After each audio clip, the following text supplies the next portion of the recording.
On June 8, 793, the quiet isolation of the European coastline shattered.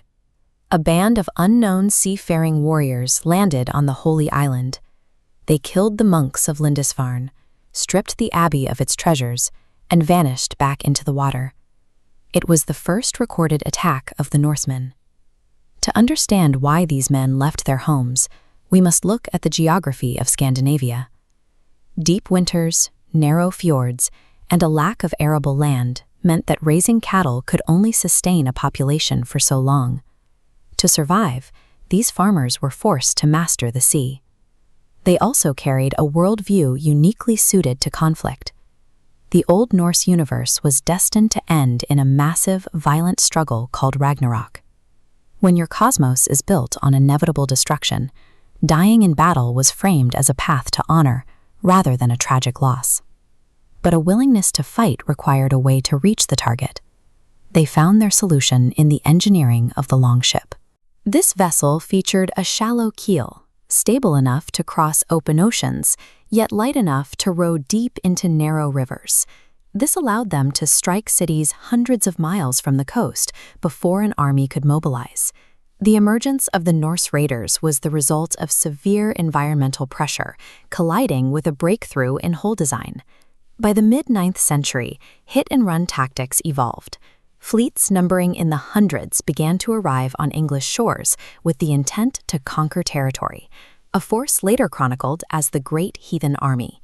On the battlefield, they relied on disciplined infantry maneuvers.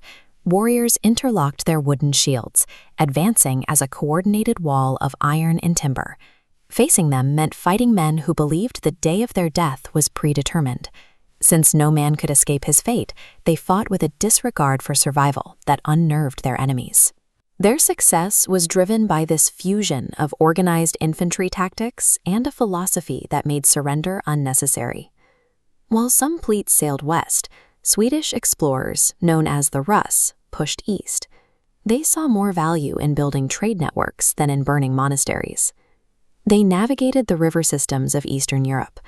Rowing down the Volga and the Dnieper, they established routes that reached the Caspian Sea and the borders of the Islamic world. We have archaeological proof of this economic reach. Buried hoards in Scandinavia contain thousands of silver dirhams minted in places as distant as Baghdad and Damascus.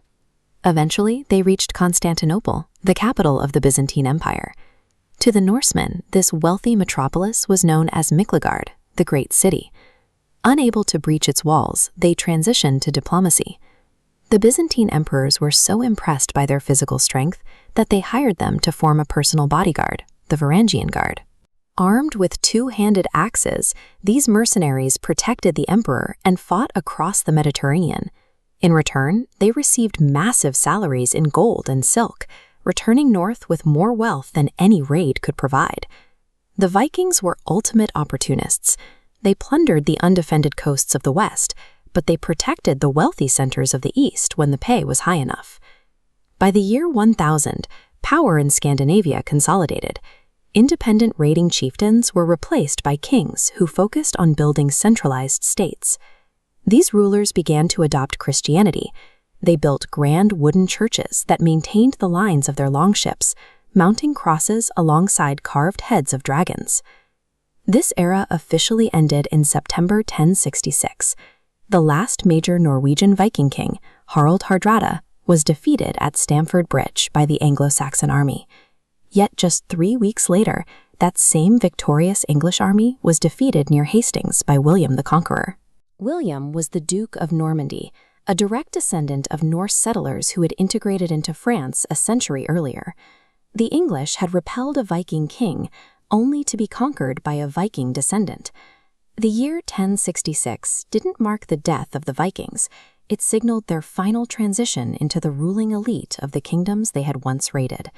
3 centuries of activity left a permanent mark on the continent. Modern English still carries thousands of Old Norse words, ranging from window and anger to sky and law. They shifted the European economy away from isolated bartering and toward international trade, founding commercial centers like Dublin and Staraya Ladoga. Their descendants established the foundations of the Russian state, the Kingdom of Sicily, and the Norman monarchy in England. Through trade, engineering, and sheer adaptability, the Viking expansion redrew the boundaries and administrative systems of medieval Europe.